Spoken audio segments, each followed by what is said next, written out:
Welcome back, everybody. Welcome back to the post-episode issues 24, Live Another Day, episode 12, or hours 10 p.m. to, wow, jump in time, 11 a.m. And this is the season finale of 24, Live Another Day. And before we go any further, I just need to say, Joe, I think Joe might have been right. I think in last night's episode, or I think we're both right. I think half of next season is going to be, if there is to be another 24 season, is going to be a Kate Morgan spinoff, and half it's going to be a Jack Bauer. We're going to get into all of that. I don't want to jump the gun, but I just had to get that off because it was the first thing that was in my mind after last night's episode. But if this is your first time here, please hit that subscribe button, and please comment away about what you thought of this episode of 24 and what you thought of this season in general, and would you like to see some more 24 in the future? What's your would you like to see it on more of a regular schedule? Was the summertime kind of weird? It was definitely a weird time for a program to premiere. But I liked it. I liked it. It was after a bunch of good shows ended, so it gave something to watch. A bunch of new shows started that I'll suck this season. I can't get into a bunch of the new ones, but if there's a spin-off of this, I'll end up watching it. This season had me engaged enough, I'll watch what's next if there's something next. And I think really when we look at the ratings for this season, we have to look at the time frame where it got put on. I mean, shows don't usually start. This is usually where shows go to die in this period of time if they're on new. And for this period of time, I don't have the hard numbers in front of me, but it did pretty well, and it was somewhat event. It didn't get as many shocking quote-unquote water cooler moments as they wanted to, but they did get a loyal fan base, and the people that watched the show liked it a lot and were appreciating the high quality of 24 that it was, especially the back half of the season. The back half of the season was I mean, I thought the season opened good. The premiere 2 episodes were fun, but I think there was a little bit of a dull error in there in the El Harazi family tree situation that we went through. But once you got once to the point where Jack pushed Lady Stark out the window, the season got pretty fucking awesome action, like make your heart beat and laugh at the funny one-liners. Jack became a regular Rambo at times. Yeah, I thought it picked up quite a bit after that. I'll say all in all, my one disappointment for the finale was the cliffhanger. I was getting the feeling like it was going to be just Chloe with not Jack giving himself up for her, but that was my one thing that I was a little just like, you couldn't just wrap it up. You had to treat us like children. Yeah, you can't, as we've learned many times, you can't really defeat Jack Bauer in this world. He can give himself up, but you can't defeat him. Yeah. It's like, I know if you're lying to me, Russian guy, I'm gonna end your world. How? I'm gonna kill you, and you're Jack Bauer. You're the superhero, not your underlings. You know, who's gonna make my life miserable? Really? Belichick is Robin to his Batman at this point, so Belichick will come and get him. You know he has some fallout plan that just. Is Belichick's first season? Was he ever in this before? No, this is the first time we see him. But he's. Could you turn me down just a tad, Joe? Yeah, absolutely. Okay. So this episode, let's get right into it because there's a lot of fun stuff to talk about, and we're going to get into talking about the season as a whole as we go too, because there's a lot of fun stuff that happened this season, and it happened in this episode specific. At the beginning of it, you're like, how are they going to wrap up all this stuff? And I think they did an excellent job, and there was a couple of real deep character moments with both Heller and Jack at the end here that really kind of capped off, especially with Heller, capped off his character, and really was sad and emotional at a point in time in this episode too. As much action, or I did with some of the things that Heller said, maybe I have a personal connection to some of that stuff because of shit we don't have to get into with my family, but seeing him, the things he was saying right there, and being aware that he was talking to Stephen Fry at the end when he's talking to the Prime Minister of England, it was a little touching. It was a little touching. It was touching. It rang true. You know what he said was really it was.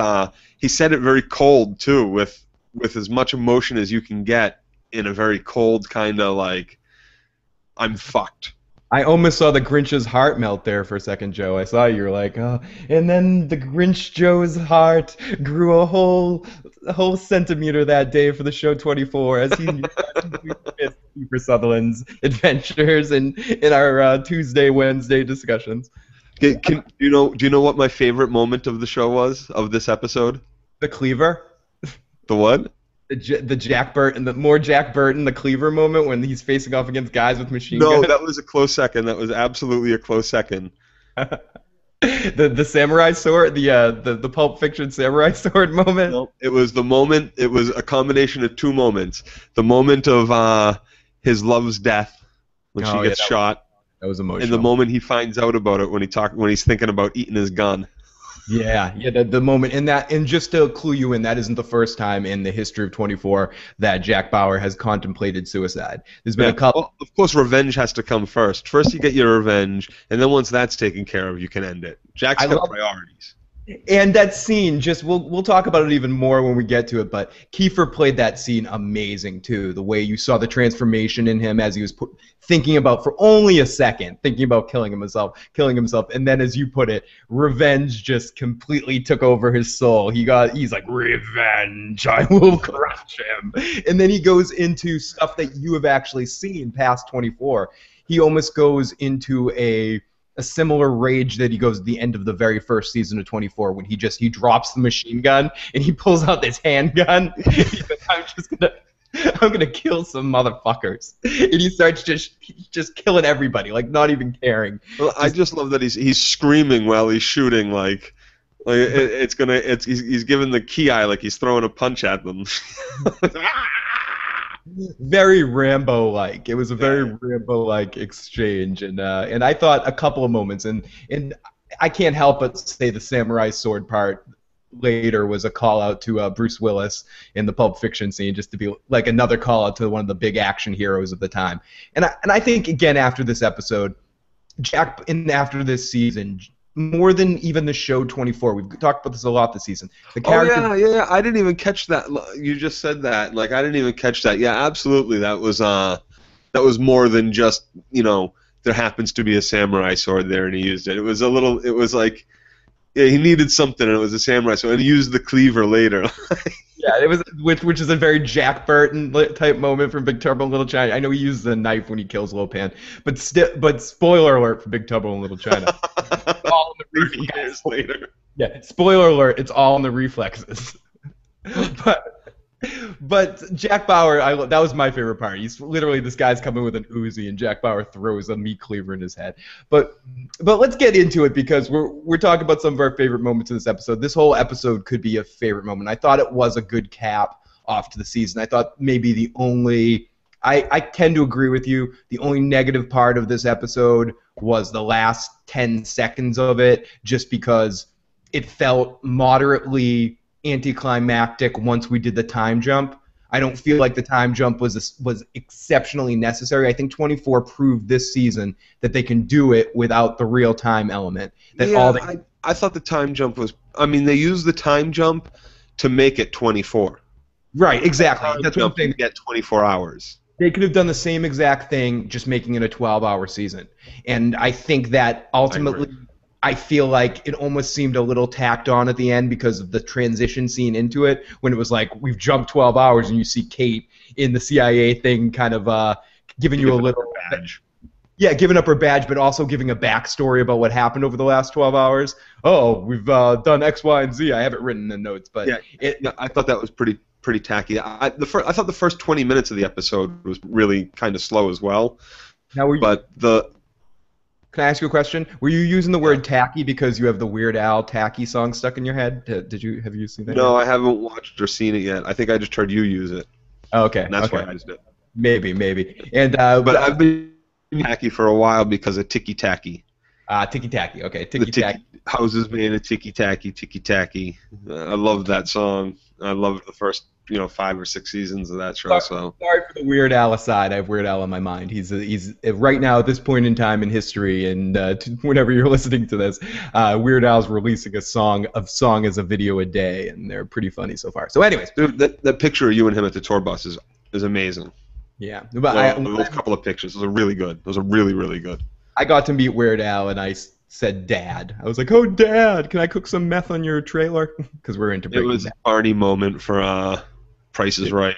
Yeah. Oh my God, Daddy, Daddy. Oh. It was a moment as I take down my hair to look more like Weird Al as I'm talking. But let's get into this. Let's get into this episode of 24 and all the fun all the fun that we had as I shifted to Weird Al mode. Rah! So right away we start off where we left off at 9:01 with Audrey being in Chang's line of sight. Now Audrey is this is almost a super comical way to just start the episode. Audrey's staring at the body of her dead friend, but her friend's not dead. Her friend's like reaching up to her like, "Audrey's, help me, help me," and she gets up to try to help her. And the phone rings, and they're like, and Chang's like, "Don't move! I told you not to move." And she's like, "My friend, I need to help my friend, and please let me just help him. I won't run away." And instead of dealing with it, he just shoots the half-dead woman and just Of like, course. Of course. Basically, it was the best thing that could have happened. What was she going to do to help her other than that? yeah. Like, really? I love right afterwards how he just goes, sit, poo poo, sit, good dog. Yeah. And you could just tell it's just one of those situations, and we've seen it a lot in television. I mean, and obviously in real life too, but I can only associate it with television because of the context we're talking about. But people that are in that situation with someone that's tortured them and programmed them, she's really afraid of him. She's deer in the headlights of this guy. He's broken her several times, and she can't believe she's in this situation. She just has the look on her face from the beginning of this episode. The actress played it great to just play that dread. She knew what was going to come. She knew she was dead, basically. Is the vibe I got from the very beginning. I was actually really surprised with what happens initially. It actually got me because I expected a different outcome as we're approaching what's going to happen here. Really? I actually I think you're missing my point. I expected the first time to be successful. and that's what I knew wasn't going to happen. I said immediately to Kate, okay, so as we go, she gets told to sit back down. Are there more scenes? There's more that happens before that happens, isn't there? Like that doesn't actually happen until a few scenes later. No, that's the first thing that happens is when we go right at the beginning. Audrey's looking at the body of her friend. It's not dead. She's reaching up for her, and then the bullet kills her. And he says, don't move, good dog." And then we go right over. It's just the beginning of the episode. We have like a couple of quick flashes. Then we go over to Bordeaux and Kate and Jack trying to find some clue of where Chang is in the Russian guy's place. And this is one of the silly things that happens in the episode. Bauer just happens to look around the place and punch in a random location. And he finds like a little thumbprint transceiver thing that has evidence of the shipment and where to and how he can find Chang. And right at that same point, Bordeaux gets a. I think it was the guy's cell phone. He pulled up the guy's cell phone, and the guy and it had needed like a thumbprint, so he used the dead guy's thumbprint to activate it. And then Bordeaux gets a call or gets a text as well from Chang that shows Audrey at gunpoint. Calls up. He says, "Leave me alone. Stay away from me, or we kill her. Stay her, or the girl dies."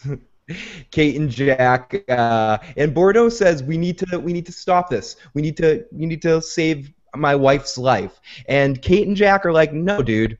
We gotta save this country." Oh yeah, he gets super pissed at Bordeaux. He's like, "Dude, how could you? He said, she loves you." He tries to use her love to manipulate Jack into saving her instead of going after Chang and stopping the country from going to war. Like, she loves you. And he swears, "Shut the fuck up, you!" Like, he wants to, very angry at him. If this show is on HBO, he'd be saying "fuck." Right. This show really should be on HBO. That's like that. This show is why absolutely that other show exists on Showtime there. Homefront, not Homefront. Whatever the hell it. I do think that I wouldn't mind seeing this show come back and not on Fox television, and maybe Fox licensing it to Netflix or Hulu or Amazon or something like that. Just to be able to see some R-rated 24, to see Kiefer in full out crazed action. Right. But ultimately, Bordeaux is kind of right. He calls Jack out on his shit, and Jack just doesn't want to give him the satisfaction there, because he pulls Kate aside and he goes, "Listen, this asshole's right. I need to go after Audrey."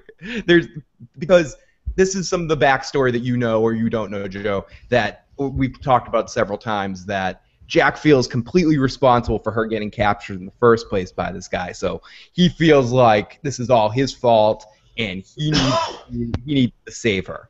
And as much as doesn't someone have to tell Jack it's not his fault? That doesn't the president, someone say that to Jack also later on? Something later about something else. Or is it Kate that? Or whatever. We'll get into it. So Kate tells. Basically, they both decide that Kate is going to go after Audrey, and Jack is going to go after Chang.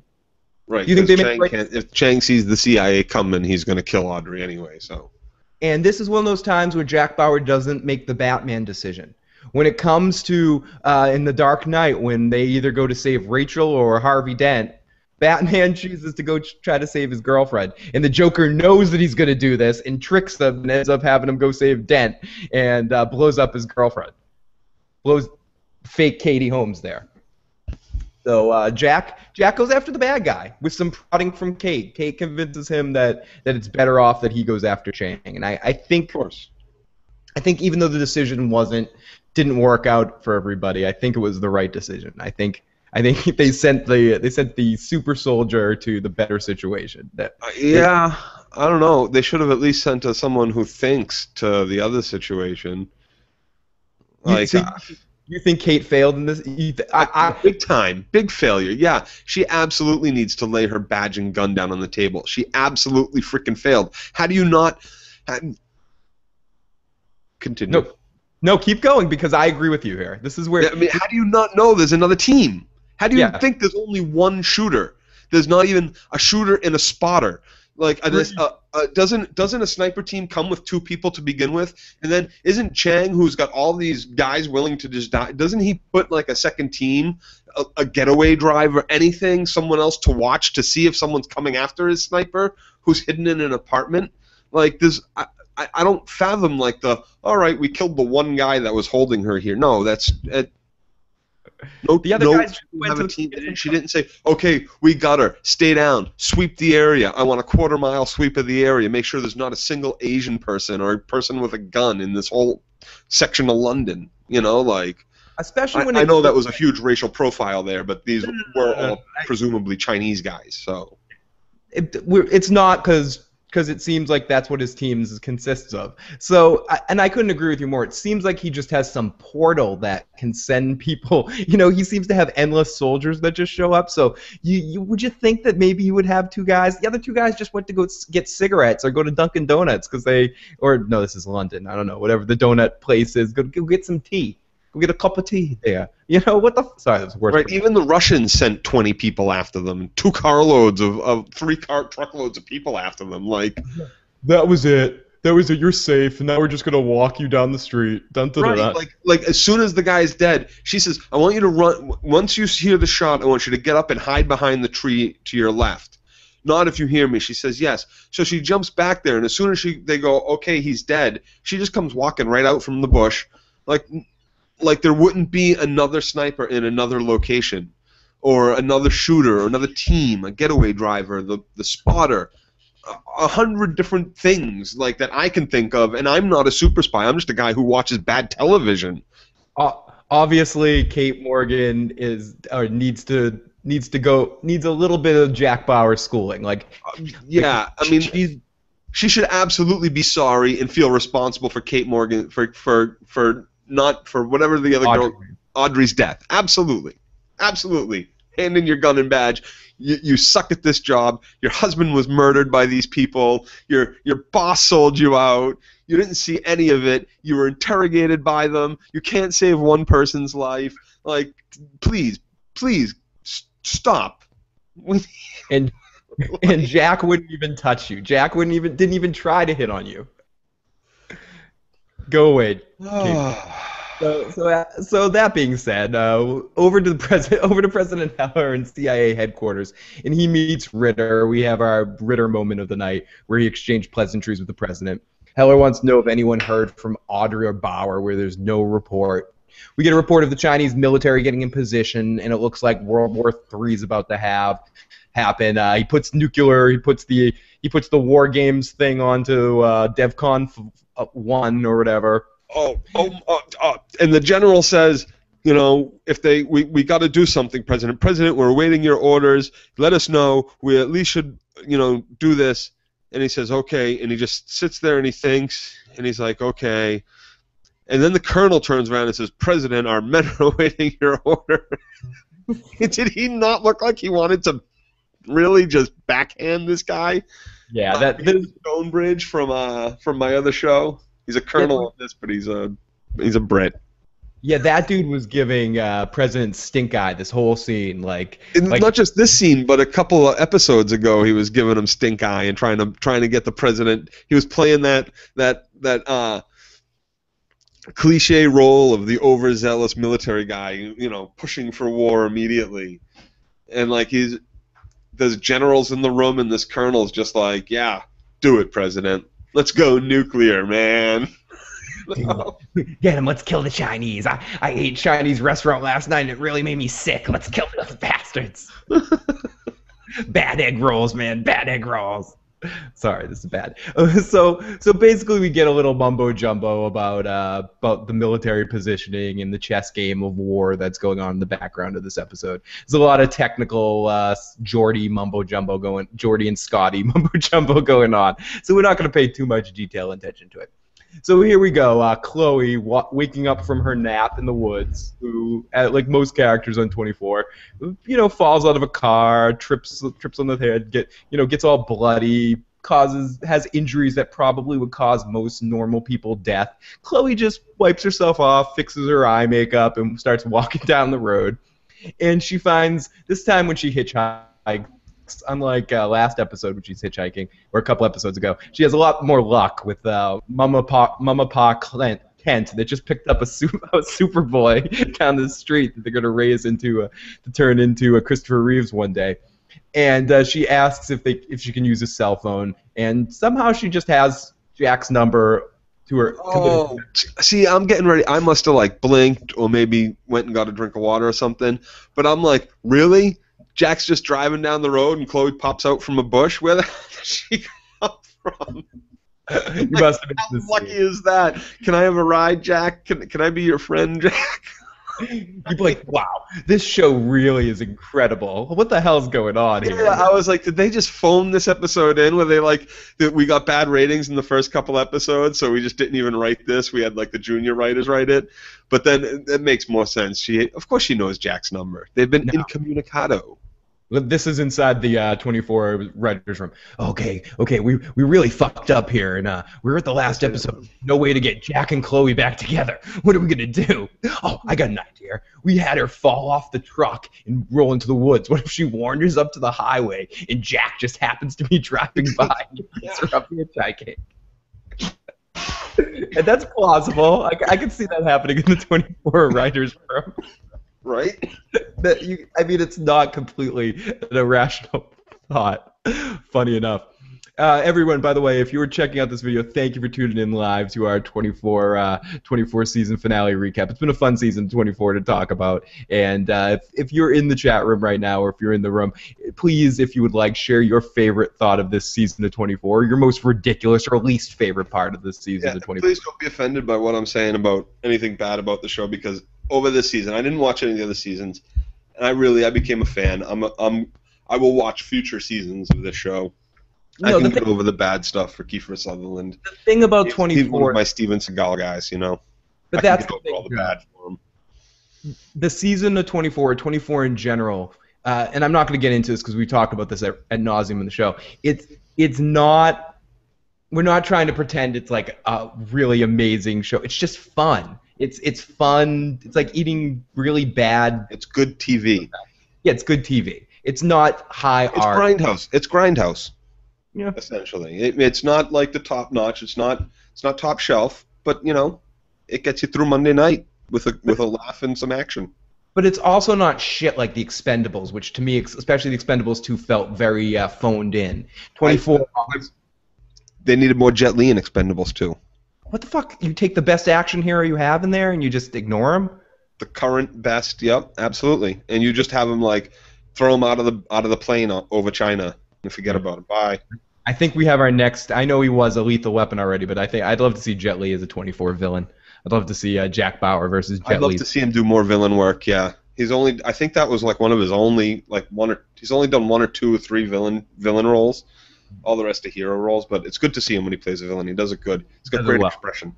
He's very menacing. So Chloe and Jack have their talk, and where Jack's just basically like, I don't think I can trust you. You chose Adrian Cross. Chloe's like, oh, Adrian Cross is dead, Jack. He's like, I know. I already know. What the fuck was up with that, Chloe? Listen, Jack, you don't understand. So you don't need to get laid every 10 years, but I do. And this guy wanted me, and I needed to get some action, Jack. You're not doing it. I need someone that makes my mascara run, baby. Exactly, Jack. Come on, Jack. But you know, and I know, and you know that Ferris passed out at 31 Flavors last night. But you and I are like totally besties, and we're gonna be besties forever. She totally said that too. She did. Right before she asked to take a selfie with him. Yeah, exactly. And website. It's while her dead friends could press +1. Chloe needed that kind of support from her best friend. She needed Jack to like that photo. It made her feel better, and Jack did like it. He's like, I like it, Chloe. I really like it, and because she knows how to pluck at Jack's heartstrings. Well, she said the right thing. She said, listen, Jack, he lied to me. He lied to me about everything. I tried to get it back from him. He had a gun. The only thing I did wrong was believe him. Yeah. She'd really, and whatever hacking that she did to... Yeah, and whatever compromising all the information she had as a government agent to use into some WikiLeaks type organization. But other than that, she didn't really do anything wrong. Right. Yeah. Nothing. It all evens out. She's done enough good for this country. She thought they killed her family when she was doing that stuff. Yeah. She was just strictly speaking of, since I left you last, or since I was kidnapped by the CIA and you freed me, I haven't done anything wrong. Yeah. We in the last 11 hours, I haven't done anything wrong. But it feels like 11 weeks. It feels like 2 months. It may only be a couple hours, but it feels like I've been good. I love how they get everywhere they're going. Like, can you drive 5 miles in Boston, 5 miles away in Boston, and be somewhere in 10 minutes? Not really. That's pretty difficult to do on what day is it supposed to be there? But in fairness, this is England, so things could just be. This is London, much bigger than Boston. Much just as small of streets and traffic-y and all that other crap. It's pretty congested there, as far as I know. So after this, we get another president Skype phone call, and the two presidents are talking. Heller doesn't mean to be blunt, but he wants to settle this shit. We're all ready for war, says the other president. He says, listen, we need to do it. We need to, we got a team going after Chang Zi. Please give me something. Please take down your missiles. Do something. Please. If you guys cross this line into our territory, if you cross this line, I have to do something. You don't understand. I'm Heller. I got to do something. Don't test us. Test us. Yeah, but of course he's got to. They just sank their only aircraft carrier. Honestly, Joe, to be completely blunt about this episode, the part of the whole thing that interested me the least was all the country, will there be a World War III thing? Because if anything, there's not going to be. There's not going to be. Exactly. If you know anything that's going to be positive in this season of 24 at the end, somehow Jack's going to save the day for that. Right, and that was disappointing to me, and that was one of those, there's a lot of young people out there that haven't watched 20 years of these kind of television shows. So, but they got to remember there's people that have been watching 40 years of these television shows and have seen this cliche kind of, back and forth in so many movies and television that I really would have hoped for something a little bit more original than that just whole cliche kind of thing that you said was even your least favorite of the season. And that was mine too. That drama wasn't even drama. That's not going to happen.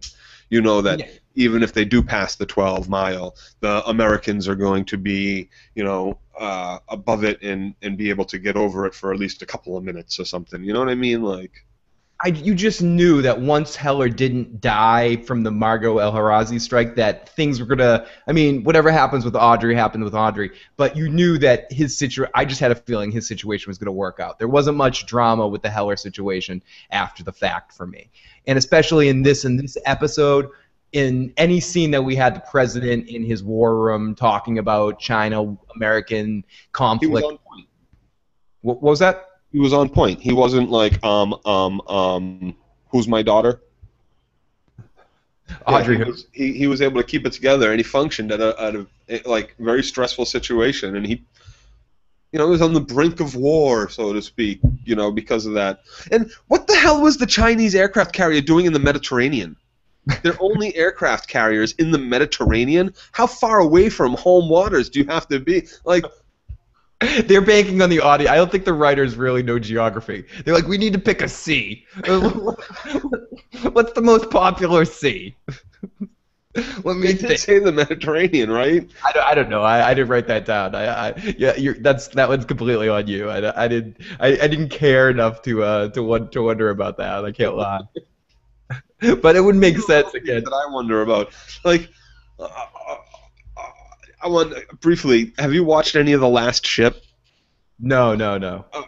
They just keep doing these, like. There's this bad editing involved in it that I can't seem to get over. Where like they'll have like away teams, like even like Star Trek, right? So they have an away team. They go out in like these raft boats to go do something, and like they cut to them, and like they show the boat speeding towards something, like one or two of them, but like behind them is a spot in the water, and behind that is absolutely no wake, just calm, still waters. There's no big boat. There's no nothing. These boats started from nowhere, and it shows, and it drives me nuts. It's the little things like that drive me nuts. So I don't watch The Last Ship anymore because of that. Because of that little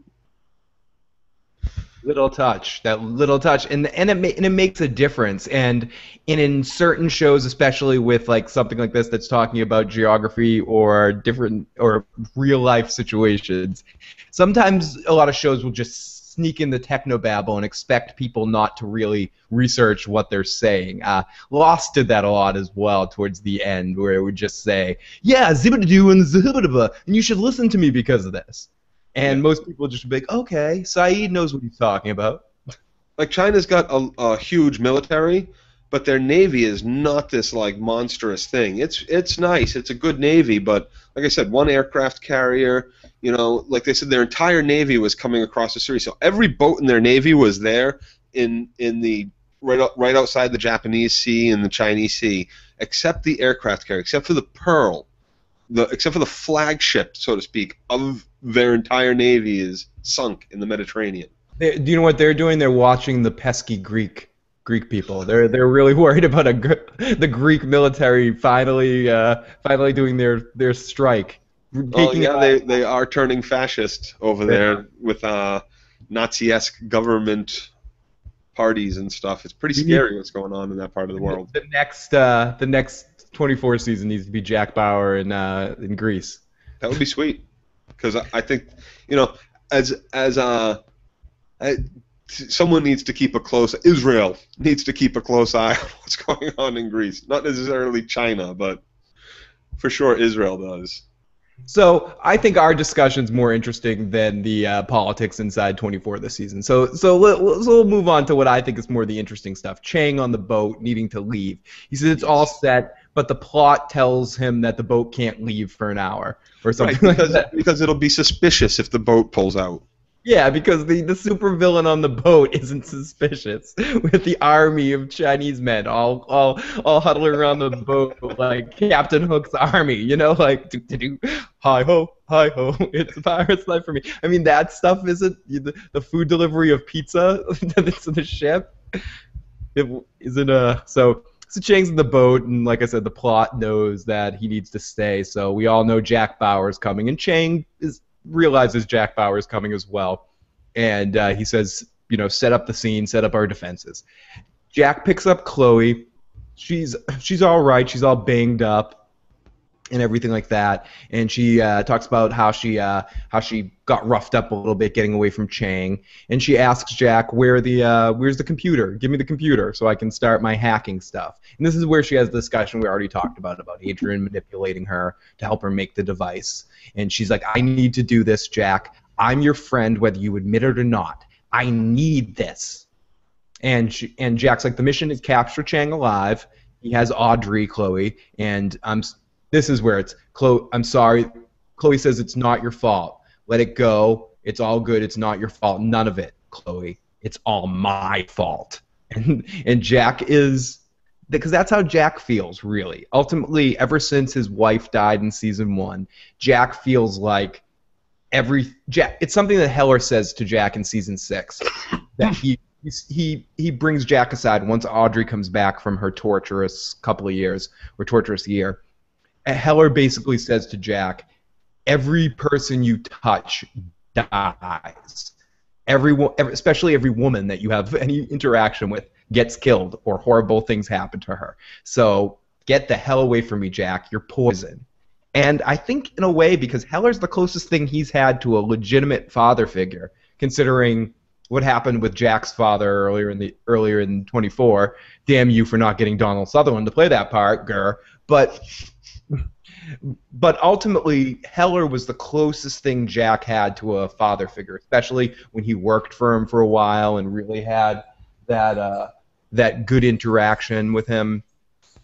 So it's important to state that ever since then, Jack has really had a sense of responsibility for everything bad that's happened to him and happened to everybody he's touched. I don't know. I think I have a stick. He is Jack Bauer. There's got to be some sort of trade. You can't be that powerful with the ninja abilities and not be cursed somehow. It reminds Even Batman lost his family. Like Superman's an orphan, Batman's an orphan, like. Jack Bauer should be have woman troubles at least. The comical nature of it, though, in some ways, is again very. I've quoted this movie a lot in this series, but the movie Last Action Hero with Arnold Schwarzenegger, where it's like you've run out of family members to kill, so my second cousin on my mother's side got killed. I need revenge. This was a big mistake, and it's almost carried away. It's like, and when Audrey dies in this episode, as we'll get to it in a second, I really felt for Jack again. That you're like, oh my God, can't this guy get a break? Can't one of this guy's girls not get killed? Well, you know what? Not his girl, Boudreaux's girl. True. But with Bordeaux going away, they had a chance. They had those crazy kids. Crazier things have happened. They had a chance. I'm sure Audrey would be getting a divorce to him, to Mark, post haste, if for his. I don't think she would have been supporting him through this trial. So we do see Audrey. She's scared, and we see a sniper as Kate's approaching. She's looking for where the sniper is all around, and then she. Sorry. Then she calls Audrey, and the sniper, as bad as Kate was not to check out the whole scene and find the backup. Yeah. How bad is this sniper for not seeing her messing around with her cell phone? I know, right? Isn't that one of the things? Does he need that specific of an order from Chang? Like, not only do I not want you to have her sit there, he's like the guards in Monty Python's, all right, so we come with you and make sure he goes wherever he wants. No, no, Did no, no, no. You stay here and make sure A doesn't leave. did Like, Chang is that his get only order? Make sure she just doesn't get up off the bench. Shoot her if she does, but she can make as many phone calls as she wants. She wants to cruise the internet on her smartphone. Don't worry about it. she can play Words with Friends or Candy Crush if she wants. That's okay. Chang's like, oh, you're gonna die. You might as well spend the last day of your life feeling good about it and playing some good video games or something. It was just weird Yeah, it that was. she just answers the phone. She's talking. Okay, her lips are moving too. It's not like Audrey's a ventriloquist and can like not make her lips move. She's like, Now you put your head down. no one's gonna see that. Come on. For Christ's sake, football coaches on the sidelines when they're calling their plays cover their mouths like this so people can't read it. You don't think a sniper could be a sniper of Who's trained to watch for a living. He's trained to watch through his scope and determine what people are going to do, where they're going to move to, how they're, and all the rest of it. And of course, trained to probably read lips. Now he is Chinese, so maybe he's trained to read Chinese, no Mandarin, or possible. Cantonese, but maybe not he's so good with the English. But at least he'd see the lips moving. Yeah, I'm saying like even if he couldn't understand what she was saying, it's enough to call Chang and be like she's talking to someone on the phone. What should I do? Should I just kill her? I mean, and he already gave him permission basically in this whole situation. Okay, so we'll get into this in a second. She tells Kate tells Audrey on the phone that I need to know where the sniper is. I need you to get up and make a sudden move. And Kate makes probably the most ridiculous call in the world. She's like, don't worry, I don't think Chang wants you dead. He doesn't really want you dead. So you can move and you're not going to get killed here. So which I thought was a big hunch. That was a Yeah, big hunch that turned out to be wrong. right. But Kate's plan this time works out, and she moves quickly, and the sniper shoots a warning shot, and she sits back down. And he calls Chang to and then basically this is when you knew Audrey was going to die one way or another. Chang gives the order that you have a go to shoot her if anything goes bad. If you even Yeah. Which if you were the sniper, wouldn't that mean to you just shoot her and leave? Like, great, I can finally go home for the night. Like, that's what that order means to me. It doesn't mean like sit here and keep waiting. It means kill the girl and go home. Go get some Indian food or something down the street. I So love maybe how some we're Italian or something. I love on the delivery thing. I said deliver pizzas, and you're like Indian because we want to avoid saying ordering Chinese. We both want to avoid that joke because we feel like we've been too racial so far. But you can't help stereotype things on a show like 24 because they set up the stereotypes so blatant. It's Dude, like, they had them do the rickshaw the rickshaw run last episode. Like, this is the second most stereotypical thing to Star Wars the Star Wars prequels, where you have the aliens that are like, oh, the Jedi, oh, we got Jedi in here. So. So Jack calls. Kate's approaching. She tells the plan, and Chang says that if you sniff anything, shoot her. And as Joe says, I kind of thought the same thing too.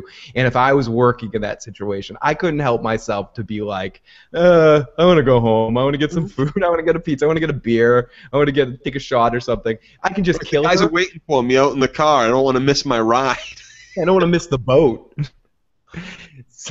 So Kate calls Jack after this point and tells Jack she's got a plan, and Kate's got a plan to move in on the situation. So Jack's approves of the plan, tells Kate, "I trust you, go for it." So Jack and Chloe approach the ship after our commercial break, and yes, we get Belichick back, my favorite character this season. So Belichick's back, and Chloe does her. I wrote this in the notes as she does her best Geordie LaForge. She talks about how she needs to hack into the subsystem of the concrete, blah, blah, blah, and I see a satellite dish, and I need to cross-reference the satellite dish to get in a satellite platform to get in there, blah, blah, blah, blah, blah, blah. Belichick, cover me. And she runs in and does her Chloe stuff, and she goes to get the dish set up, and Jack stops her and goes, wait, and Jack just basically does the video game thing where he shoots every piece of wood that's around, so nothing is surrounded. So he just shoots to make sure there's no villains hidden behind random Here's wood. the area for her. Yeah, but he did it in a very, very comical, like Ghostbusters, the video game. If anyone's ever played that, where you can just destroy all the furniture in the room with a gun, like. It was moderately comical to me. He was peacocking for her. Yeah. So Chloe goes. Tough guy, Chloe. You're going to want me. My girlfriend is about to die. Chloe gets the dish, and Jack stops her on the way to shoot some guys. And this is where we get into. He says we're friends, and Chloe, you're right, we are friends. I love you. Blah blah blah. He doesn't say I love you, but he says we're friends, and basically They made out, didn't they? I think they had sex right there. Right. I think She had to redo her mascara.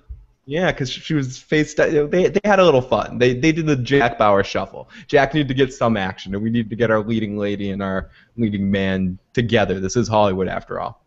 And then we get Jack and Belichick walking off to go start to do some serious ass kicking. And this is at 10:24 is when we come back from our commercial. She's on point too with the directions. She's part of that whole serious ass kicking operation.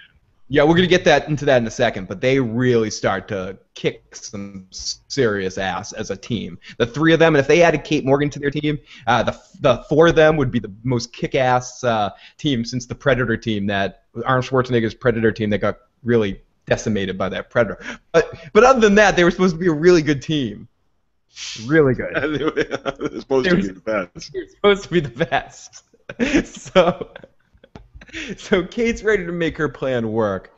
She calls. That's the tagline for. That should be like the tagline for a big Hollywood. They were supposed to be the best. They were all the best of the best until that fateful night. Until they faced off. Yeah. The worst there is. You think that there's some other. At the end of all that, like the military guys are talking. Maybe they weren't the best of the best. Maybe not. Maybe not. We should get some of them Predator things down here and see if they want to join us. And speaking of who isn't the best of the best that we may have thought before was Kate Morgan. Kate's ready to make her plan work, and she calls one more time. And she calls Audrey again because that worked so well the first time. Since the sniper's not really watching, he must be on his phone playing. Yeah, he's on his phone with Chang. Yeah, being like, oh, hey, dude, doing Snapchat with Chang, showing weird. So he Is says, that what they used? Did they send him a Snapchat of her down the scope? that would make the most sense, wouldn't it? I mean, it is some shameless promotion, internet corporation promotions. They have to pay for this season somehow. They have to pay for those amazing drone effects somehow from the early half of the season. Oh gosh, I miss podcasting with you, Joe, every week. So this is good. We're getting back to this right now. So as we get to I'm sorry, because this is hilarious. What's coming up here in a second? Because they totally just steal the way Arkham City and Arkham Asylum looks for a second on Chloe's screen. So Kate's trying to make her plan work, but she calls one more time and she says to Kate, this is when she says to Audrey, I mean, when you hear a gunshot, hide behind a tree because the tree's totally going to stop bullets. Hide behind that tree. Just jump. You're going to move faster than the bullet is. Yep. And don't worry about it. Don't worry about it. Just stop, drop, and roll.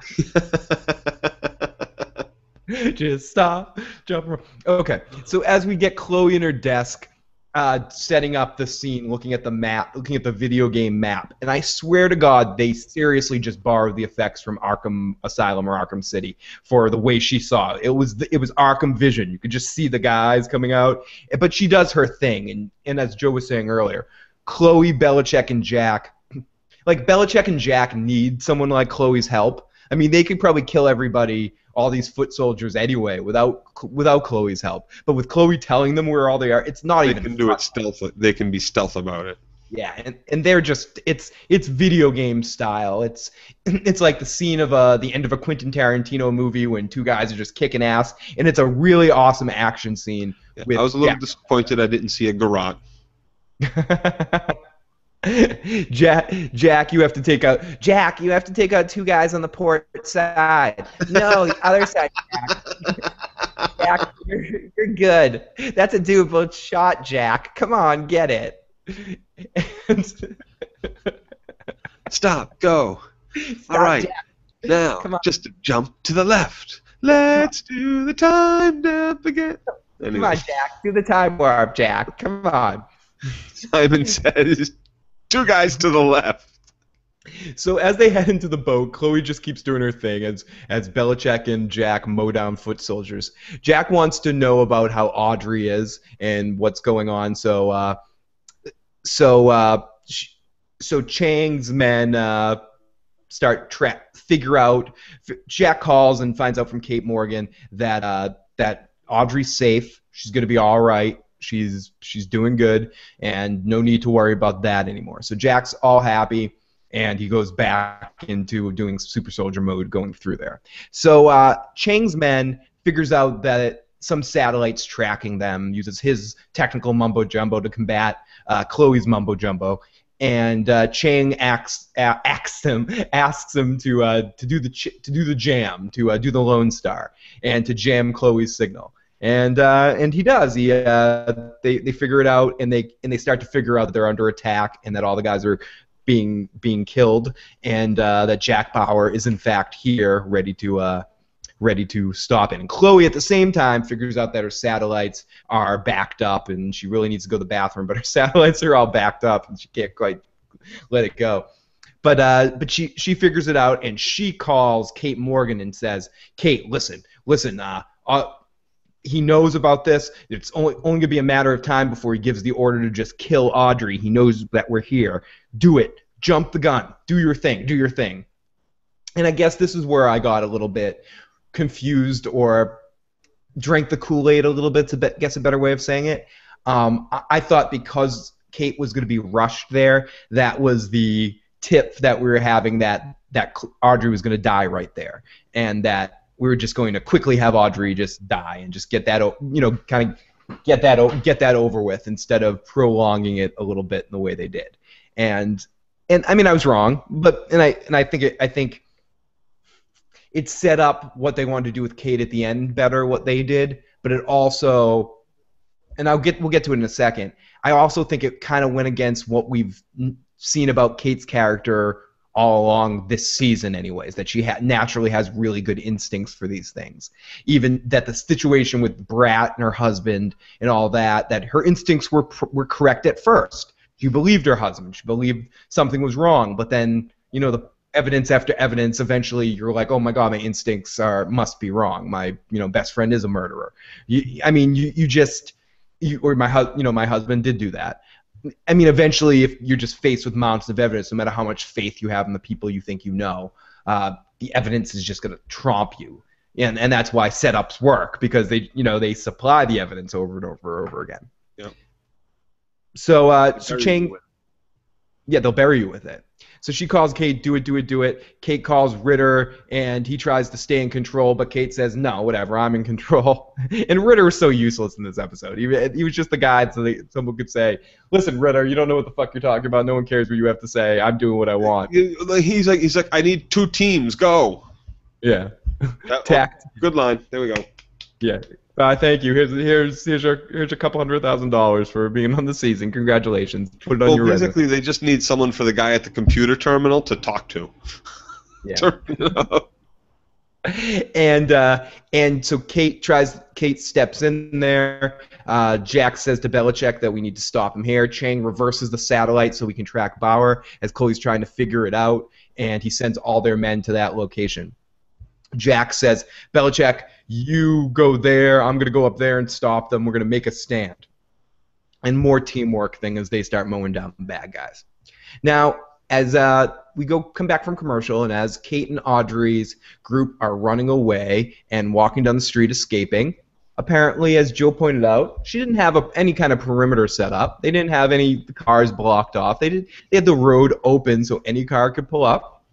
Like, even the Secret Service, where's her Secret Service detail is dead. Like, they don't check in with anyone?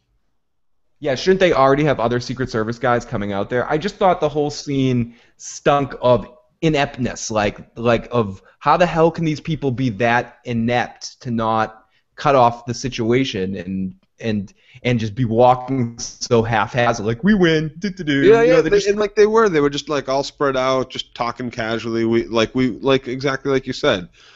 she should absolutely be ashamed of herself and the job that she performed in that scene. To me, that was a complete failure of her mission. That wasn't just like, there was another sniper. Like, no, oh well, there was another sniper. That is a catastrophic failure of your mission. Like, if the sniper took her out, not necessarily a catastrophic failure. That's the kind of shit happens. This is a second team that was just kind of sitting there. Yeah, and Joe, it's we're saying second sniper, but it would almost be almost understandable if it was a second sniper. It was a fucking drive-by. Right, right. Exactly. Like they sped off, and it wasn't like there was nobody there to go speed off after them. There was no backup vans in the area or anything like that. It was a fucking gang drive-by, right? That took out the president's daughter. And around a bunch of CIA agents that apparently that didn't go to cop school and don't know how to set up a perimeter. To block it off before you take the victim, the almost victim, out to an open road to go into a car when there's no, you don't have two teams stopping traffic in that situation. It's the president's fucking daughter that just got attempted at assassination. Right. Come on. Get your head out of here. The president's daughter that has 6 other bodies, however many other bodies, just strewn about on the ground around her in the middle of this park in London somewhere. Kate Morgan, you should quit your job again. Like I was your biggest defender in the first half of the season. I always said you're the best. You're better than Freddie Prinze Jr. Better than you're going to be the new Jack Bauer. You studied the Jack Bauer catalog. You know it. But now after this episode, she's not even 1,000th of who Jack Bauer is. No, that was a critical failure. Me, who was not a CIA agent, said to himself as soon as they shot the sniper and she came out from around the bench before they started walking away was, what about a second team? You're just standing there. There's nobody covering her. There's nobody with their guns drawn, backs to her, like keeping an eye. Like it seemed very much like you said. We won. That's it. We got him. Let's go home, guys.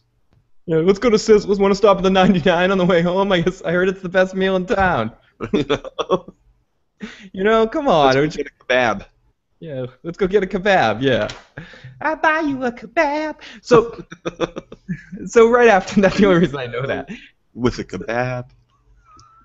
So Kate, even though she is the most beautiful girl in the room, she's not very bright here, and she makes a very big mistake.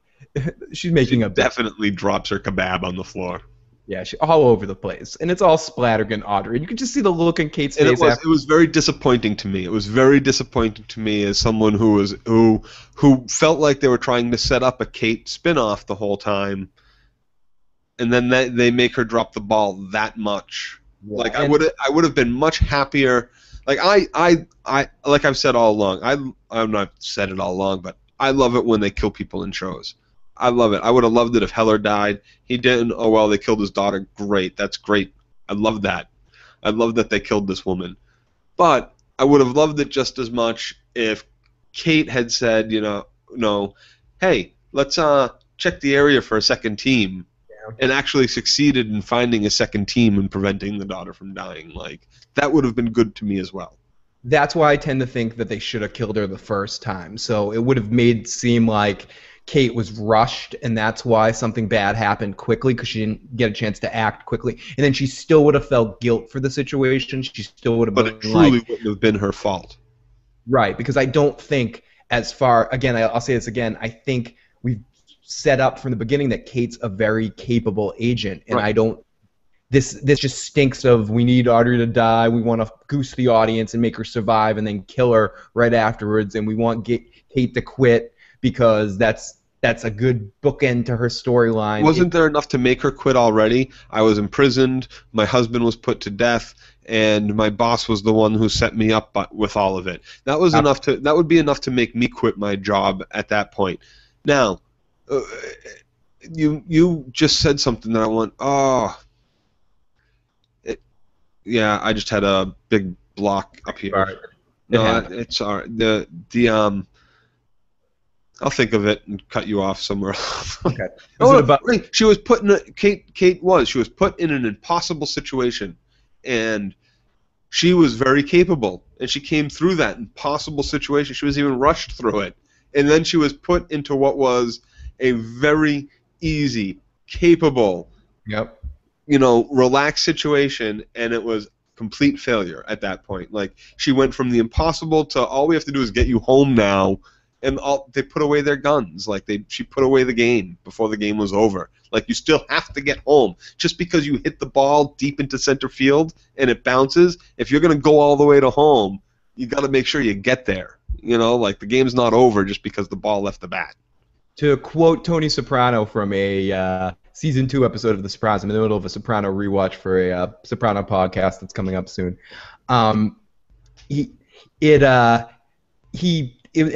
scene, he beats a murder rap in a court case, and then he ends up giving stolen plane tickets to his mother, and he's talking to the lawyer, and he's like, I just beat a murder rap and I blew an easy one, and because it's like you just caught a diving catch in the middle of the outfield and saved a home run, and then you just dropped an easy pop fly, and Right. I guess there is something realistic to that when you think you covered all your bases and it ends up That base. it's a cliche. It's a cliche, and it doesn't necessarily happen in the sense when in that situation. It's just, I know we're spending a lot of time on that. What was that again? But hey, grab the cannolis. leave the gun. Grab the cannolis. Grab the cannolis. So here we go back to some president and military Chinese. There's some stuff about the Chinese. There's something about frogs and amphibians, and I don't know. They're talking about some shit here. And the president's trying to stall for time for Jack, but he's running out of time. And one of his aides, I forget this guy's name, but the underling to Mark, that's now the president's you're my number one guy now. his number one guy is told about Audrey, and because the poor president doesn't have Audrey's gone, even though Mark fucked him over. Mark at least took care of him. The president's alone. He just got drunk. He's drinking. He's got pills, and now he's at yeah. It doesn't matter though, and he explains why. Yeah, he does explain a little bit later, or after the flash forward in time. So after that, we see Jack and Belichick doing their up and down thing, and Kate calls Jack, and she's in tears. She's very sorry, but they lost Audrey. And by lost, she means she dropped the ball and fucked up, and she got Audrey killed. And Jack's not pulling punches. He's, what the hell are you talking about? You said she was all right. What the fuck? You called me and said everything. It was clear. What the fuck? Lying bitch. Shut up. And she said there's a second shooter and he got her. She's so sorry. She and the teams and Jack just drops the phone and he loses it, realizing it's all his fault. And this is a scene that's played off, and we talked about this at the very beginning. This is a scene that's played out by Kiefer Sutherland without a word. And he plays this range of emotions, and in a show like 24, like we said, that's a lot of action, a lot of sunshine, a lot of quick pace, whatever, a lot of stuff doesn't make sense, that's not even out.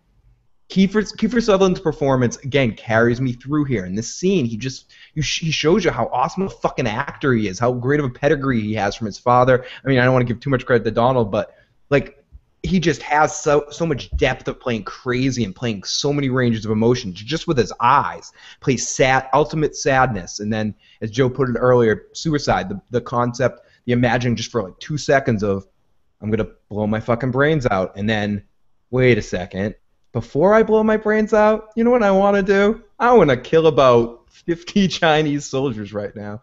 That's what I want to do.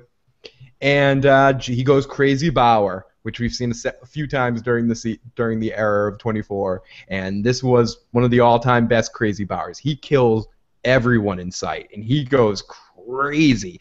But like Rambo, as we were talking about earlier, Rambo style, screaming as he's killing people. And this guy comes up to him, faces off with him with a machine gun, and he just grabs a cleaver and throws the cleaver at the guy's head. He was grabbing for the cleaver before, he was like, ooh, a cleaver. He wanted to throw that cleaver at someone. I think he went to go grab the cleaver before he even knew he was going to throw it at anybody. He was just like, I'm going to cut someone with this fucking cleaver. They killed my girl. People are dying. And Belichick goes to the captain. He says, "Stop the boat." And of course, the guy stops the boat, and or start the boat. Actually, he says, and the boat starts sailing off a little bit. Right. And here I'm thinking, this is a pretty big boat, and really, this is your getaway vehicle, Chang?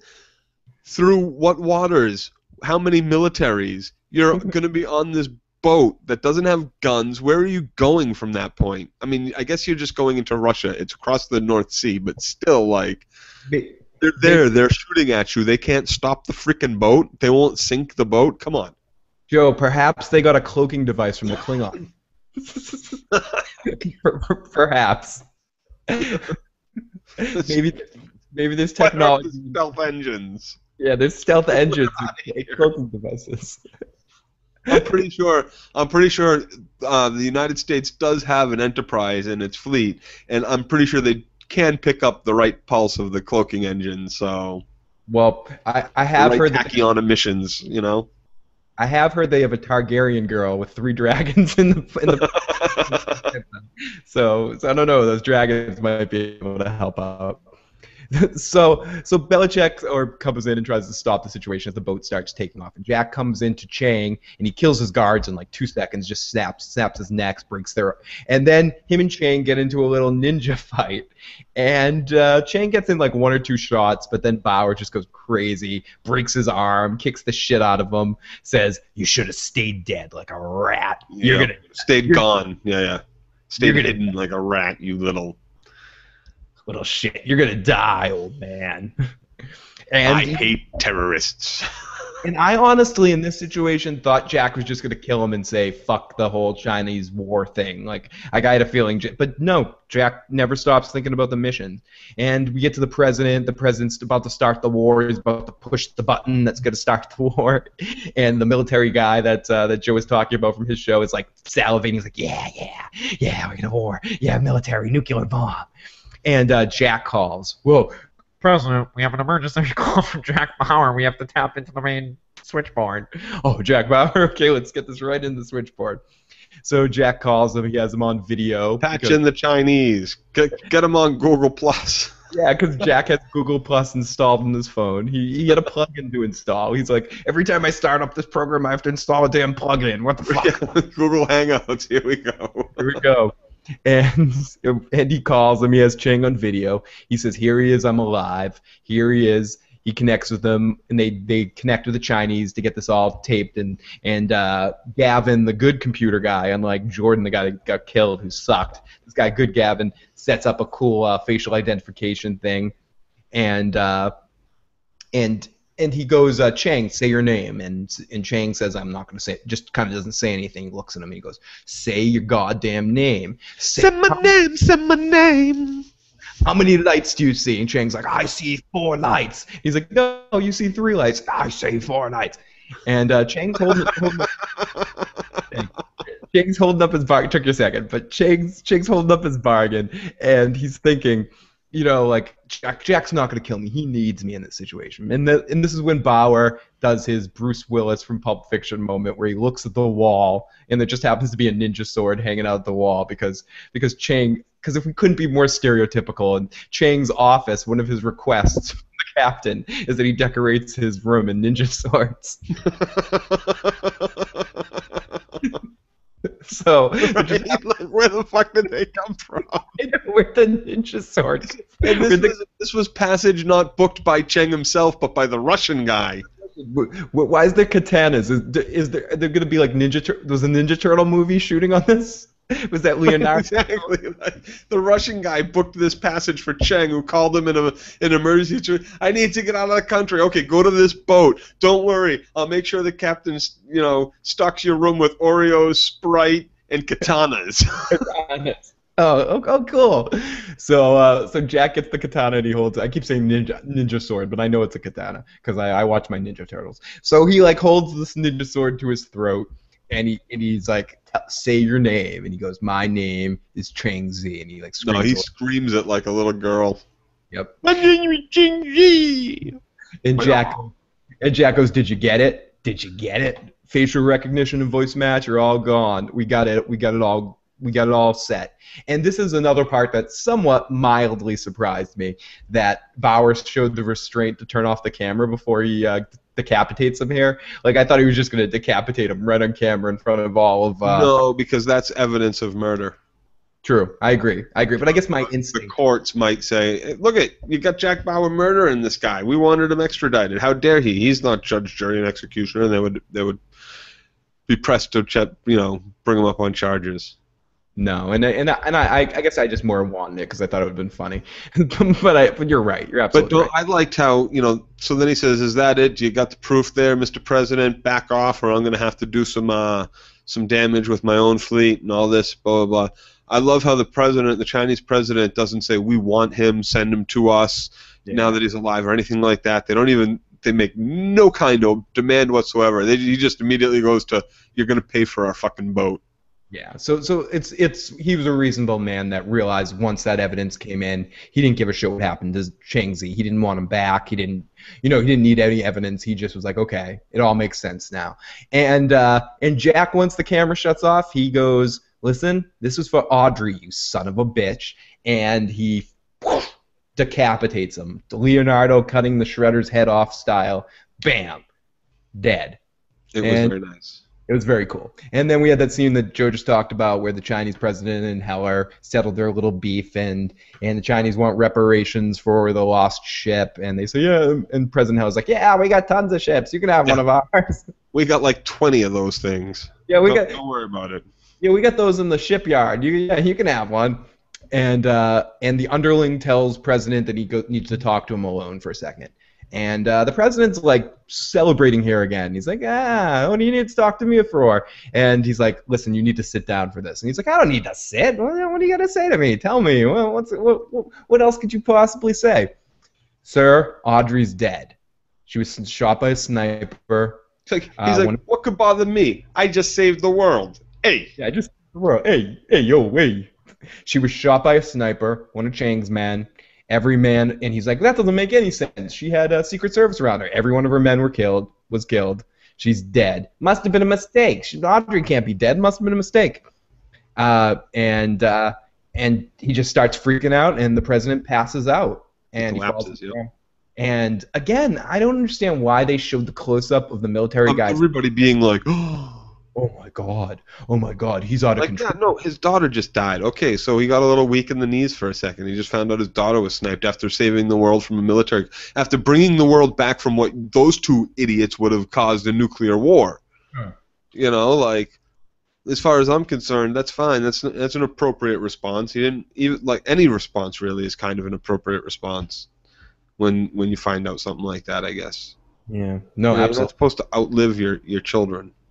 And especially not, as he puts later, especially you don't want your children to die in such a horrible fashion. Right. And Mark Bordeaux kind of looks over and kind of gets a vibe of what's going on too. He's the only one in the room that understands. And we have the creation of a new supervillain who's hell-bent on getting revenge on Jack Bauer for killing his wife. Super Cooper. So Chloe. And I just say that because they make it a point to mention to him specifically when he's sitting in that room later. They make it a point to say, we have to transfer you to a new place somewhere else, and we're going to be leaving soon. It just reeked of part of the next season. He would have got away with it if it wasn't for that stinky Bauer. those meddling kids. So Belichick and Bauer kind of go into where Chloe was supposedly at, and we don't see Chloe. We just see a little bit of blood on the ground as he tries to follow the trail of blood out to try to see what happened to Chloe. He gets a phone call, and all we get is, who is this? When? Where? Understood. I'll be there. Just set it up. And I guess at first my mind went through a couple of people that this possibly could be, till halfway through the commercial break I realized, this is just the Russians again. Yeah, I was wondering for a bit too, but as soon as about halfway through the break I was like, it's probably the Russians. There was a bunch of them that just died. Their embassy kind of got crashed, or their undercover ambassador spy guy just got murdered. And they also made it a point to have the Russian guy say to Bauer as he was dying that when my head comes off, another will grow in my place, essentially. So, so it was kind of a foreshadowing. I thought that was Hydra. The Russians are Hydra. Captain America. So right here after our commercial break is when we get our time jump. This is where we get the one part of our time jump that I think the only necessary scene for the time, or not necessary, but everything else could have happened just right afterwards. The meetup could have happened immediately. The Russians could have been waiting there when they showed up back in the room, and this whole situation could have expedited itself. But we needed to have the extended time to show Kate quitting 12 hours later. But the scene that bothered me the most in the whole episode is this quick scene that we have with Kate and Eric reporting basically what happened in the last 10 hours. What happened to Odd. Ever since the president, it's like someone that's just tuning in then. It's like last week on 24. Oh, yes, remember yesterday when Audrey died? Yes, I remember when Audrey died. That wasn't your fault. And the president doesn't blame you. Oh, blah, blah, blah. And she realized that she feels like a jackass for not thinking that there was a second team. And Stephanie said this when we were watching, and it was a thought that passed through my mind too. I think Kate also, part of her mind is thinking, well, Jack would have known. Jack wouldn't have let a second team come. Like, I'm not cut out for this when there's people like Jack Bauer out there. I'm not good. So Kate's real. Everybody who watched that episode thought there would be a second team. Yeah. Except I did. Kate. Except Kate. And the other agents surrounding, and the two teams of CIA agents surrounding Kate.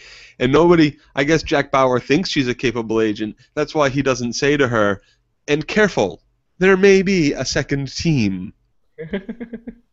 Yeah, he gives her credit. It's like now I really care about your poker playing, Joe, but not to think that 2 2s are a good hand. Do I need to tell you that? Do I need to tell you that a pair of deuces when there's a straight on the board isn't gonna win the hand for you, Joe? Do I need to explain that to you? Someone needs to. Someone. So Kate's really set up. She puts down her badge and gun, and we talked about this a lot during the episode. She just quits. So now we see Mark in custody as he's in tears, and we talked about this a little bit too. 12 hours later, he's still crying. He's still crying, and how long do you cry for? I mean, I guess a while. It was your wife. But he's not just crying for that. He's also crying because he's a little going to jail. Going to jail. The president's never going to forgive him, and he thinks the president's his fucking father-in-law. I mean, the only other person that could grieve the same way that he could. The two other people that can grieve the same way he could don't want to have anything to do with him. Jack and President Heller. He's fucked. He's on his own. He's completely alone now. I hope he's got family. And I gotta say, for the first time, excuse me. For the first time in the entire series, I almost felt bad for him for a second. Really? You did? I didn't feel bad for him. For like a half a second I did, because I like the actor and I know him from other things. He was a dick right from the get-go. Like, there was he was a jealous little bitch right from the, like, forgive the terminology, like, I mean it not in disrespect of women and in women's term, but he was a jealous little small-minded person. No, you mean it. Just right from the beginning, there was almost zero redeemable quality for him. And the one time they did try to redeem his character with the fight with the Russian bear, it just wasn't enough. It was more he was doing that to try to prevent from going to jail than to rectify anything that he actually did wrong. Yeah. He ultimately made very poor decisions out of jealousy. Right, and you really got to say, like, if he was willing to do that, then what else has he done? What other little things has he done? Okayed, forged the president's signature on? Like that, it just there's no way he can't punish this guy. No, I think you get the vibe of that too when he's in the office arguing with him after Bauer kind of breaks it down and tells the president what's going on, and he says, "Listen, I've always been there doing the things, keeping your hand clean." Right. So I think that was his way. That was our way of knowing that this isn't the first time he's forged the president's signature. That couldn't have been the very first. He was too good at it. You know, we've all forged our parents' signature. You have to do draft after draft after draft. He didn't need draft after draft. He went in and just did it. He knew it. He knew that signature. Bam. Yeah. You don't know if the president has let him do a signature before. I mean, sometimes when you work so closely with somebody, you go, "Oh, Mark, will you sign that for me? You know my signature." And when you think you trust someone that much, I'm sure I know that stuff happens in some businesses. It shouldn't. It's not legal, but it's a fact of things that happen when people work so closely with each other. Families do that for each other. Just sign it for me. Absolutely. So here's where we get our sad scene of the night, and this is the scene that got me a little bit emotional. Heller tells a story about, I got a picture of my daughter in the desk, and I was looking at it yesterday for like 15, 20 minutes, and I couldn't, or for 15, 20 seconds, he says. Oh, yeah, when they're standing at the airport with the casket procession is going to load up on the airplane, he's standing with the Prime Minister, Stephen Fry. And he goes, "It took me 15, 20 seconds to remember who Audrey is." And Stephen Fry's like, "I'm so sorry." He goes, "You know what? I won't remember it. I won't remember anything. I won't remember I had a daughter. I won't remember the horrible way my daughter died." And the Prime Minister just looks on like, "Fuck me." Yeah, the look on his face is just complete horror, complete sadness, and he feels you really get the feeling he's not just listening to some guy that, you know, you might give a look to like, "Oh, I feel for you, buddy," but he's actually looking at a friend of his, you know, a very strong person who's staring down the barrel of some horrific crap. So. And then we get sad music, sad president, slow pan, and we get to see Mark being marched into a limo, and he asks how the president's doing, and everyone just ignores him. This is the moment where I felt that, because I really felt like, even though he did some horrible things, he definitely cared about the president. And right now, the president, it was more feeling bad for Heller, I guess, that Heller ultimately has no one, like losing Audrey, especially as he's losing his mind. I know he says he's not going to remember her, but it's still, as the struggle goes, Audrey would have been there for him, reintroducing herself to him each day, being a nice, friendly, warm person. So would have Mark been as his mind went. And now he has nobody, and Mark's in jail, and Audrey's dead. So it's just a fucked up situation. So outside of London, where we see. Oh yeah, his life is now complete. His life is no longer the same. Like it's not even like this really rich person's going to jail. No. His wife's dead. His father-in-law, the president, has just owned him. He'll never get another job in any kind of politics again. Well, actually, in this country, he probably will. He'll probably be a governor somewhere or something. You know, like. That's after he serves his federal term in prison for treason, but in corruption or whatever charges they put him on. 5 years, good behavior. Yeah, 5 years at a minimum security prison in Connecticut somewhere. You know, in the barracks next to Crazy Eyes and Tasty. Sharing a cell with Martha Stewart's of the world. Sal Damasi. Yeah. So outside of London, where we see a helicopter come down, and we see a car pull up, and it's Belichick and Jack in the car. He looks to see snipers. There's a bunch of snipers all around, and Belichick turns to him and goes, "Are you sure you want to do this?" And he says, "Yep." And Jack comes out. We see a guy wave to him, the helicopter, and Chloe comes out of the helicopter. She walks first, and as she's walking towards them, Jack yells, "You let her go first. And I'll come second," and we're not sure what's going on exactly as Jack starts to walk towards the Russian plane. As Chloe passes in, they meet in the middle. She says, "Jack, you don't have to do this," and he says, "Chloe, right, Chloe, you're my only friend. You're my he says bestie, or he did say best friend. He did say bestie. You're my bestie." And then he took another selfie and posted it on Facebook. Yeah, it was pretty good. It was a nice moment. And he says, "Thank you. Look after my family if you can deal with Kim. She's pretty annoying." and Chloe says, "Yes, sure." And as Jack walks towards the Russian guy, he says, "I I'm taking you at your word. If you hurt my family or Chloe, you're going to face a shitstorm like nothing you've ever faced before. And he goes, nope, all we want is you, Mr. Bauer. Now, Mr. Bauer, we say you were going to have a good time in Moscow, but we'd be lying. No one has a good time in Moscow. And he'd be lying. And Jack turns around, says goodbye, and gets in the helicopter as they get to the car, and Belichick says goodbye. He says, get in, we got to get out of here, as Chloe and Belichick take off to presumably get married and move to Lower Arizona to start in Raising Arizona 2. Oh, and Chloe, Belichick, and Kate are going to go rescue Jack. Of course. That's why she put her badge down on the table and her gun down, because she can't do it as part of the CIA. They won't sanction it. So she's going to go do it on her own with the team.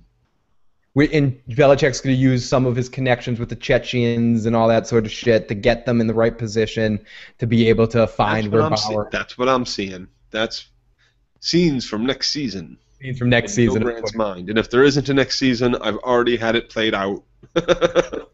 So that is how 24 Live Another Day ends. Now, here we go. That is, it's like, oh, cool. We said I was, someone from comment here says it's not about the show, but it is an awesome comment, so we want to read it. I was searching GOT reviews, and I stumbled upon you fellas. Now I watch religiously. I like how the big guy is always moaning all the time, and Phil is so positive. Well, if you knew us in real life, and thank you. You know what really grinds my gears? In real life, it's the opposite. Joe's really positive, and I'm a negative Nancy. So I think it's just our online personas. No, but thank you very much for checking out the show. We really appreciate it, and checking out our Game of Thrones reviews. As we said in the on our update video, if you haven't checked that out, once I am set living, and we're gonna do a lot more Game of Thrones stuff to bridge the gap between now and then. We'll get I'm hoping maybe we do a little bit of this too. New series going to start soon. We'll talk about it. I've heard about that. I think our DC connection is going to be Gotham, but you never can tell how bad it's going to be. We do have a couple of comments from some other forums that we have. Tears were kind of falling in the episode.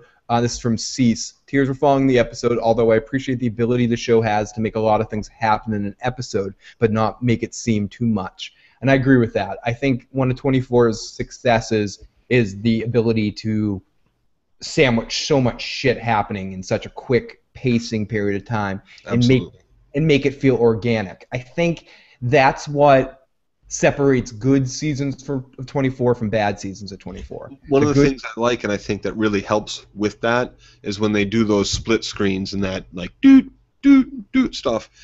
I know it's a lot of just in between, and that's their like wash cut or whatever, but it does help to create that sense of urgency and that sense of everything is still going on in these other locations, and it helps you remember that it's still just this, that everything, time is still moving with everything. It helps to create that kind of that feeling that you get of nonstop action and pace. And I like it. It's a gimmick, and I like it, and they use it really well. And it's one of the first. I don't know, they've been doing it for however many years, but they do it well and they do it right. Yeah, and when it came back when 24 premiered, I believe it was 2000 that 24 premiered, it brought it back from a sense of before being something that was used in cheesy music videos, like monkey videos and stuff like that, and they really were able to bring it and use it in a way that it hadn't been used before, exactly like that, except for in maybe, some spy movies, or not since that style of like I'm blanking, like Get Smart or something like that. Probably use similar style or a view just to kind of get it, or a James Bondy type stuff. And they use it simply as a wash cut or a whatever kind of cut, but they use it effectively. It's good. It's good. It's creative. Now, Adam Davis says she can't quit, meaning Kate. Jack needs a kick-ass partner that can throw down, and she is awesome and hot. You wouldn't say Belichick's awesome and hot, but I agree. Kate's not quitting. She's maybe not Bill Belichick, right? Darth Hoodie. Darth Hoodie. I don't think Kate's going. I mean, Kate's quitting, but this is the same thing like with Jack. Jack quit CTU basically after season 3, and here we are in Here season he is, saving the world. saving the world. Kate Morgan's going to join that cause. I think the fact that she quit means she's going to last a lot longer than some of Jack Bauer's other underling guys have lasted. They're a bunch of super pat expats, right? Did they have an editing mistake? 10 p.m. to 11 a.m. Yeah, I think so. Thank you. They did say that was from the hours of 10 p.m. to 11 p.m. in the beginning, didn't they? Yep. And they didn't say a.m. In our last comment from the episode, Chloe has turned into the Princess Peach of 24 this season. Oh. So the Princess Zelda. She gets captured a lot, and Jack needs to save her. So yes. Twice. But the difference is, at least Chloe is doing something. Peach doesn't do shit. She just lets Bowser. She gets captured 3 times. She saves herself once, and Jack has to save her the other 2 times.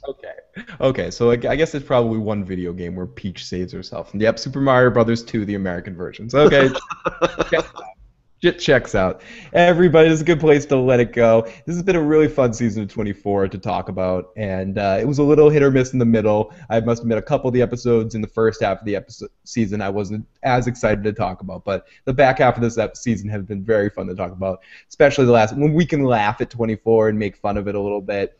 Like a show like Game of Thrones, when we review it, or other things that we've talking about that are at a good quality, it's harder to be too nitpicky, but sometimes it's fun to be nitpicky, and 24 is one of those things that you'll love. It's like I listen to Robert Plant from Led Zeppelin singing "Baby, baby, push, push, push." I make fun of it, but I love it. Yep. You know, when I'll do that, "Hey baby, love, ooh ooh ooh," but I love that shit, and Robert Plant's my favorite singer, but like I still make fun of it. And Jack Bauer is probably, if not my favorite, definitely one, two with a couple other ones of my favorite action characters. I mean, and I'm talking about specific characters from a movie or something like that. I'd say, for me, Jack Bauer is right up there with Indiana Jones as like my favorite action heroes as like a character. See, I got some other ones that, like, concerning the genre, there are other characters. Like, I really loved Jason Bourne. Yeah. I thought he was amazing. There's the classics, Bond, of course, some hit, some miss. But Jack Bauer's up there, and largely because it's Kiefer Sutherland, not just because it's Jack Bauer. You know what I'm saying? And I'm not saying that Jack Bauer has to be number 1 on everyone's list, but if we were making a list, which we might do, that could be a cool podcast, top 10 action hero stars or something like that. Gotta back it up though. Gotta bring the noise, bring the ruckus. No, we would have to do like a just the top 10, not necessarily the top 10 in order, just so, because we would bring a group of, like, we'd talk about or maybe we do 5 and just talk about a bunch and then figure out who of the 5 should be in the 5, because the top 5 is debatable and a lot of it is personal choice, and unless we did a big vote or something, it wouldn't be democratic, but we could struggle to talk about to agree to put some of the whole group into the top 5 of our personal top 5s, and we could each do a top 5. Yeah. But that's for a different story. That will, as you can hear, I worked this morning and I screamed a lot, so my voice is starting to go. So before it completely goes, I am going to let you guys go. This has been a season of 24. Live another day. I can't believe we made it through the whole season, Joe. It's looking back, it's like, oh my God, we actually did it. I love it. And me too. Now, as many of you know, and if you haven't, please watch my update video between now and the rest of the summer. I'm really not sure what the schedule and how much I will be able to be out here.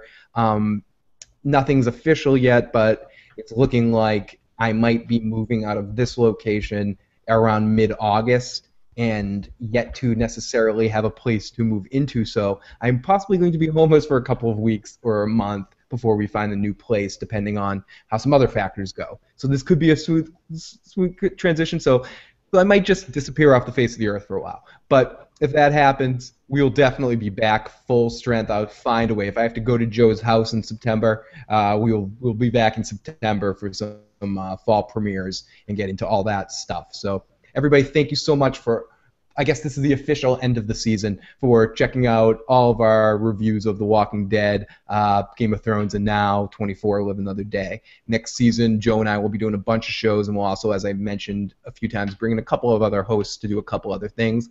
Our friend Big Daddy Kane has agreed to do a special podcast with me that we're going to be doing, a little debate show. Joe might join in on our fun too as well. And moderate. Maybe Joe might moderate. We might know. There might be something going on here. We don't know. And I also know my two cousins. I might want to be doing a family podcast with my cousins Pete and Craig about a similar subject. So it's a lot of fun stuff coming up in the next coming year. So everybody, again, I know how to say goodbye for like a half an hour. The end of the podcast is always me saying goodbye, because part of it is I never want to go, but at some point you just need to say, okay, good night, time to You're go. ham. I'm a ham. I just love you guys too much. So everybody, check out issuesprogram.com. If you have any questions, you can email me always at igotissuesman@gmail.com. Please, you can tweet me at igotissuesman. You can tweet Joe at DirtyLocks, like Goldilocks, but a lot dirtier. And you can check out, please hit the subscribe button and comment away about what your favorite, least favorite moments of 24. Who are some of your favorite action heroes? If you have any input on that, who are some of your least favorite action heroes? What was your least favorite moment? What do you fucking hate about 24? What do you hate about action movies? Anything. So guys, have a good night. We will talk to you next time. Later.